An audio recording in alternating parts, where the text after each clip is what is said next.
The broadcast started at 4:17 in the morning, and nobody believed it.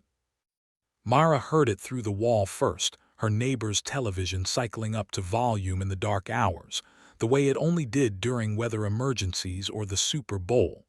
She lay there with one eye open, her phone face down on the nightstand, and listened to the cadence of it without making out the words.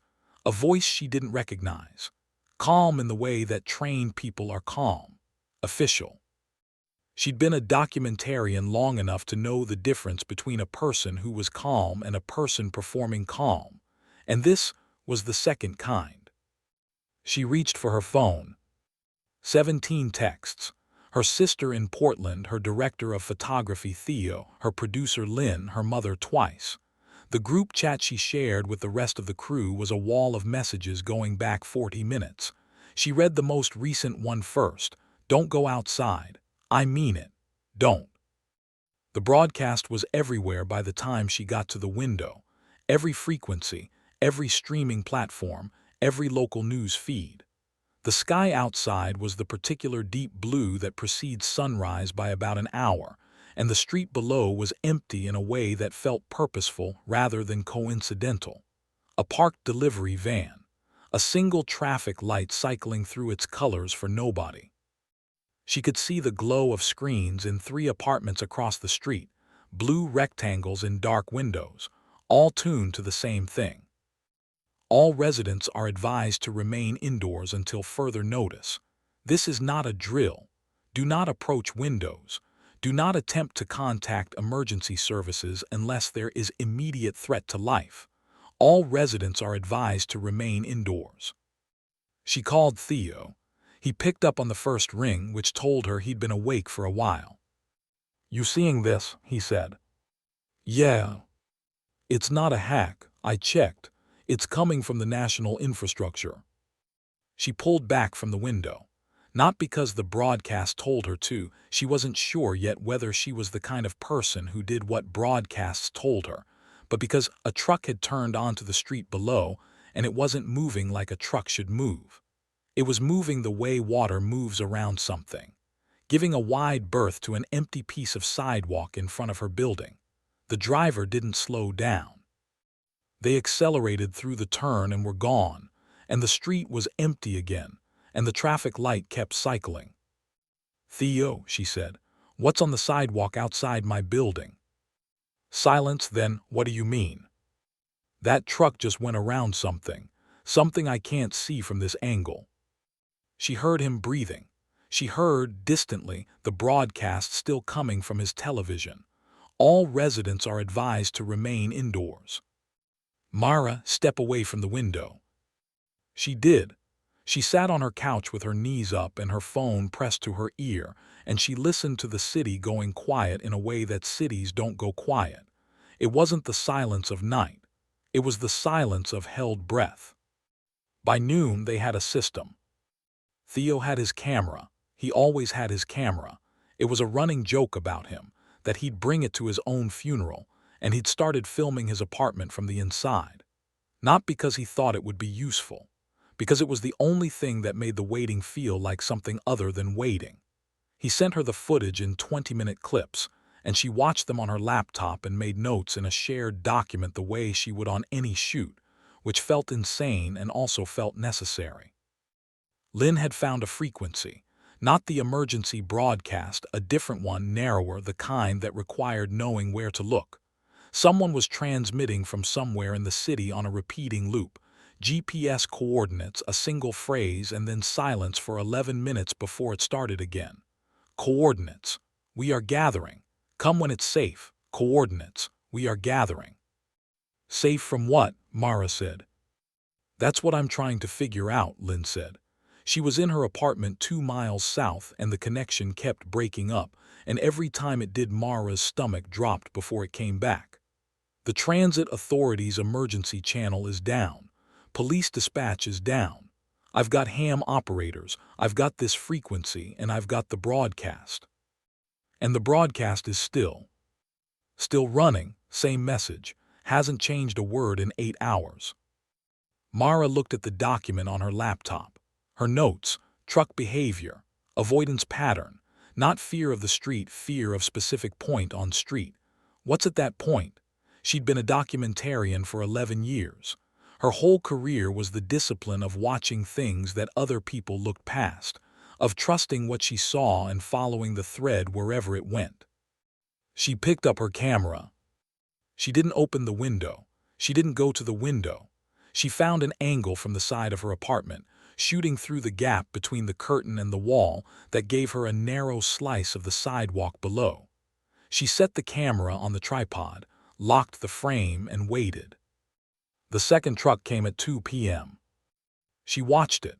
She watched it navigate around that same empty piece of sidewalk, and she watched the driver not look at the sidewalk. Not looking at something is a different thing from not seeing it. She'd filmed enough people not looking at things to know the difference. The driver's head was turned slightly away. Slightly and deliberately, the way you turn your head away from a light that's too bright. She zoomed in on the sidewalk. Nothing concrete, a grate, an old chalk mark the kind kids leave nearly faded, nothing. She kept filming. At 4 p.m. the group chat went quiet for 6 minutes and then Thea sent a message that said only, "I can see one from my window. I don't think it knows I'm here." She called him immediately. "Describe it," she said. She was already recording the call, old habit. He stopped. She heard him exhale through his nose. "It's tall, taller than a person, but the proportions are almost right, almost. Like if you described a person to someone who'd never seen one and they built it from memory." Another pause. "It's standing in the intersection, just standing. It's been there for about 4 minutes. Is it looking at anything?" "It's looking at everything. Its head keeps moving, not the way ours moves. More like a camera panning, smooth. Very smooth." Mara was writing. Behavior, surveillance, not predatory posture, observational. "Can you film it?" "I already am." "Don't let it see the camera." "I know, Mara. I know you know. I'm saying it anyway." She heard him shift, a small sound, cloth against cloth. His voice changed, lower. "It just looked at my building. It looked directly at my building and then it moved on. God, okay, it's moving." "Which direction?" "East toward the park." He breathed. "It's gone now." "Around the corner." A longer pause. "It walked like it owned the street." She looked at her notes. Observational behavior. Moving through city. Not attacking. Not interacting. She thought about the trucks. The careful avoidance. She thought about the thing on the sidewalk outside her building that she couldn't see, the thing that trucks gave wide berth to without looking at it. "Theo," she said, "I think they've marked territories." Silence on the line. "I think there's something outside my building that I can't see, but that's acting as a boundary marker. And I think," she was still writing, her handwriting getting faster, "I think we're not their primary concern. I think they're mapping. They came here and they started mapping, and the broadcast is keeping us inside so we don't complicate the map." "That's a theory," Theo said. "Everything is a theory right now. What's the alternative?" He didn't answer that. The frequency Lynn had found started adding information at nightfall. New coordinates. Then a message in plain voice, a woman with a flat Midwestern accent reading from something she'd clearly written out in advance. "If you're in the downtown corridor, the markers are audible above 18 kilohertz. They're using a frequency we can't consciously hear, but our ears register it as pressure. If you feel pressure in your ears, there's a marker nearby. Stay away from them. We don't know what triggers them yet." Mara put her hands over her ears and thought. Pressure. She'd had a headache since noon. She'd assumed it was stress. She'd assumed it was the kind of headache you get from a screen and fear and too much coffee and not enough of anything else. She walked slowly toward the window. The pressure increased. She stopped, walked backward 3 steps, it eased. She did it again, toward the window, building pressure, a tightening behind her eyes. Away, relief. "Lynn," she said into her phone, "I can feel the marker. It's in front of my building. I can triangulate where it is." "Don't go outside." "I'm not going outside. I'm going to find out where the edge of its range is, from inside. She walked to her door. The pressure was lower here. She opened it just an inch, just enough to get a sense of the hallway. The pressure held steady. She went down the hall to the stairwell door and opened it, and here it was lower again, and she followed it all the way down to the lobby. The lobby was dark. The lobby was dark, and she stood in it with her phone in one hand and her camera running in the other, and she could see, through the glass doors, the street. The empty street. The traffic light cycling. The chalk mark on the sidewalk. The chalk mark. She zoomed in. Old chalk nearly gone, the kind of ghost trace that rain reduces to suggestion. But it was a perfect circle, about a meter across, and at the center of it, faintly, very faintly, a shimmer. The kind of shimmer heat makes above asphalt in summer, except it was 40 degrees outside and there was no heat source. She filmed it for 11 minutes without moving. Then she went back upstairs and uploaded the footage and sent it to everyone. By the third day, they had figured out 6 things. The markers were placed approximately every 400 meters throughout the city. They emitted the high-frequency pressure in a radius of about 50 meters. The beings, they'd started calling them the surveyors, because it was better than some of the other names people had proposed, moved between them in patterns that suggested either a survey grid or a nervous system. The broadcast was still running.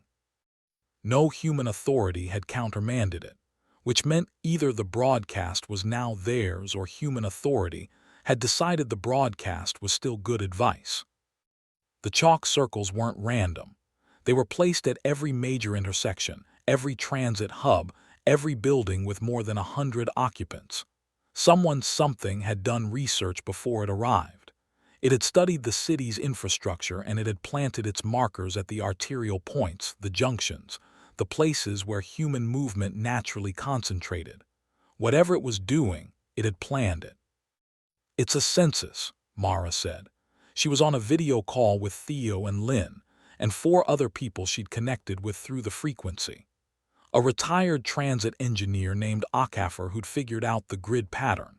A teenager named Priya who'd been tracking the surveyors' movement cycles and had determined they operated on a 22-minute loop. An ER nurse named Cassius who'd been documenting from the hospital, where the surveyors had not entered, where they'd stood outside for 3 hours and then moved on. "A census," Akafer repeated. "They're counting us, they're mapping the infrastructure, they're figuring out how we live." She pulled up her footage. "Look at this. Every marker is at a choke point. They're not occupying, they're understanding. Learning the shape of the city so they can." She stopped. "So they can what?" Lynn said. Mara looked at the shimmer on her screen. At the footage she'd taken from the lobby, the ghost trace of chalk, the thing that wasn't quite visible, the care of it, the deliberateness, the way the surveyors moved through the intersection like they were reading it. "I don't know yet," she said, "but they're not done." On the 4th day, Priya broke the pattern. She was 17, and she'd been stuck in her family's apartment with her grandmother, who didn't speak much English and who treated the whole situation with a pragmatism that Priya had found either deeply reassuring or deeply alarming. She couldn't decide which. Her grandmother had simply begun cooking more, as if feeding the apartment against the outside was a thing she understood how to do.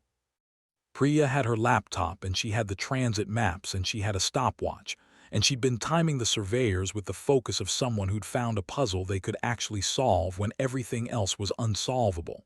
22-minute loops. Consistent. Mechanical. Except on the morning of the 4th day, she timed a deviation. One surveyor in the sector near the library broke pattern by 4 minutes and 11 seconds. She reported it on the frequency. Within an hour, 3 other people had caught similar deviations in their sectors. "They're adjusting," Akafer said. "They're learning," Mara said. She thought about that. "If they're learning, then what we do is affecting them. What we do is data." "What do you mean?" She thought about the trucks, about the avoidance behavior she'd filmed on the first morning. Trucks avoiding the marker, yes, but avoiding it the way you avoid something when you've been told about it.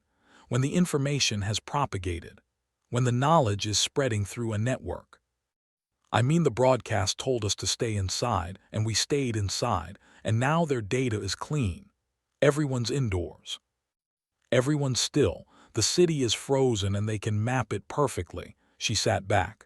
What happens if it's not clean? Silence on the call. What happens if some of us move? They were careful. They were not stupid about it. This was not a charge. It was a question asked with a camera and a stopwatch and a notebook. The way you ask a question when you're making a documentary, when you're trying to understand something rather than destroy it. Mara went to the lobby. Cassius went to the hospital's front entrance. Priya looked out her window on a precise schedule. Theo went to the roof with his camera. They moved at the same time, visible but not threatening, present but not panicked, deliberate. The surveyor's patterns broke within 8 minutes, not into chaos, into recalculation. She could see it from the lobby, watching the shimmer at the chalk circle pulse differently. Change frequency, as if something was being updated. "They're not aggressive," Theo said from the roof. His voice was steady. "I'm standing up here in full view and the one in the intersection is looking at me, but it's not moving toward me. It's just looking. It added me to something." "Then let it," Mara said. "Let it add us, we're not hiding." She raised her camera and pointed it through the glass door at the marker on the sidewalk, at the shimmer, at the street that had been empty for 4 days and was now slowly becoming something other than empty. A window opening across the block. Cassius stepping briefly into the hospital's doorway. Priya's hand waving from her window, small and deliberate, a single wave. The surveyor in the intersection stopped its loop. It stood in the middle of the street for a long moment, doing nothing, and she filmed it. And it was the most important footage she'd ever shot in 11 years, because it was the moment something alien stopped treating the city as an empty container and registered for the first time that the container was full, that what was inside it was watching back. She didn't know what came next. She wasn't sure anyone did, but she had the footage. She had the frequency. She had Theo on the roof and Lynn 2 miles south, and Priya with her grandmother who kept cooking as if feeding the world against uncertainty were a skill that passed through bloodlines. She had Cassius and Akafar and 3 dozen people she'd never met who were now watching out their windows in every sector of the city, visible and deliberate and present. The broadcast was still running. All residents are advised to remain indoors. She turned off the television. She opened the lobby door 6 inches, not to go out, not yet, but enough to let the city hear that she was there, enough to not be invisible. The pressure built behind her eyes and she stood against it, and she kept the camera steady, the way her mentor had taught her when she was 22 years old. You don't get good footage by running. You get it by standing still and looking at what you're afraid of and not looking away. The surveyor in the intersection turned its head. Smooth like a camera panning. It looked at her. She looked back.